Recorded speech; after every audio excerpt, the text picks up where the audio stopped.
Le général russe de haut rang, Yaroslav Moskalik, a été tué dans une attaque à la voiture piégée à Moscou, confirment les autorités. Il est le prochain commandant russe ou une figure pro-Kremlin qui serait ciblée par les Ukrainiens à l'intérieur de la Russie.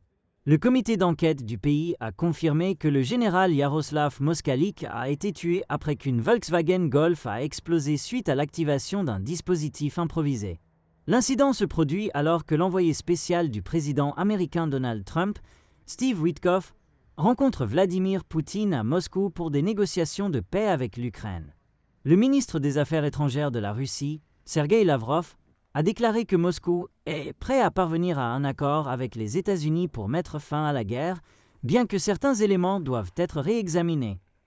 Le plan américain de paix est que la coalition des volontaires, dirigée par le Royaume-Uni, et la France garantissent la sécurité en Ukraine sans les États-Unis. Alors que les Européens souhaitent que les États-Unis fournissent des garanties solides, de style OTAN pour aider l'Ukraine en cas d'attaque. Les contre-propositions n'acceptent pas une promesse des États-Unis d'exclure la possibilité d'adhésion de l'Ukraine à l'OTAN.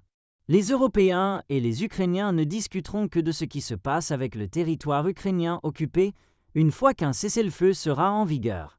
L'accord américain offre la reconnaissance de l'annexion illégale de la Crimée par la Russie et la reconnaissance de facto du contrôle russe sur d'autres zones occupées, y compris l'ensemble de Louhansk.